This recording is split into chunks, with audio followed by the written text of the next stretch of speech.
Church family, there are some people out here that are faking the faith, speaking in fake tongues. If you see the following, please pray for them immediately. He came in under Jesus, Father Jesus. He came in under. He chaos, Father Jesus. Yes, go Pararenja. Yes, Father. Yes, Jesus. Go Pararenja. You mighty muffin Pararenja. What does the Bible really say about speaking in tongues or unknown languages?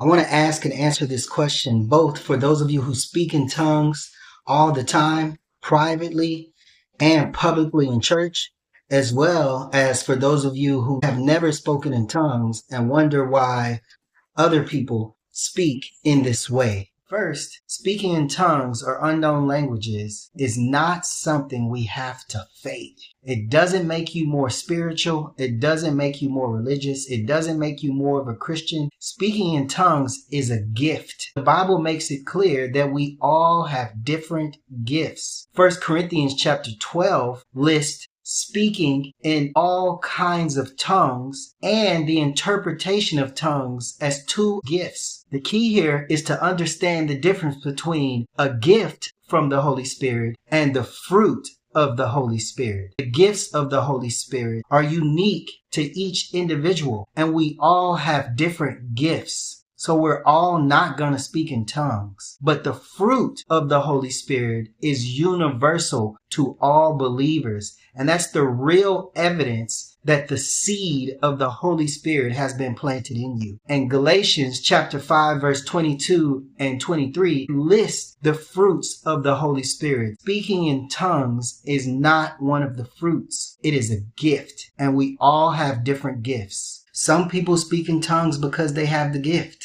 And although other people speak in tongues because they fake it, you don't have to fake it. Point number 2, speaking in tongues is not something we have to forbid. In Acts chapter 2, the Holy Spirit enabled them to preach and proclaim the wonders of God. Note in Acts chapter 2, not only did they recognize the work of God and people speaking in various tongues and languages, but they also recognized the content of what they were saying. Even more than just Acts chapter 2, where the Holy Spirit enables preaching in tongues. In Acts chapter 10, the Holy Spirit enables praising in tongues. In Acts chapter 19, the Holy Spirit enables prophesying in tongues. If the Holy Spirit is enabling people, who are we to forbid it? In 1 Corinthians chapter 14 verse 18, Paul said, I thank God that I speak in tongues more than all of you. Paul actually says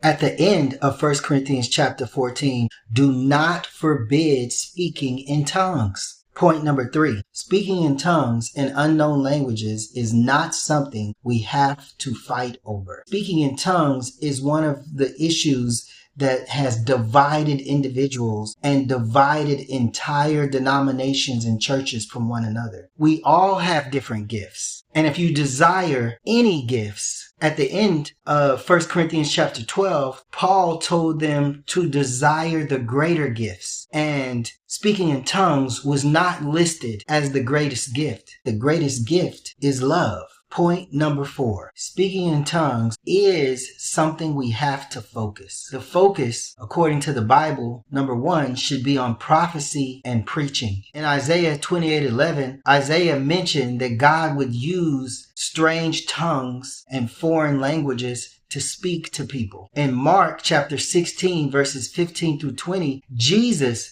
mentioned that this gift would be used to preach the gospel. In 1 Corinthians chapter 14, Paul quotes Isaiah and emphasizes prophecy as one of those greater gifts that you should be eagerly seeking. This is why Paul mentioned that there has to be an interpreter so that those who listen can receive the prophecy and receive the preaching. 1 Corinthians chapter 14 verses 27 and 28.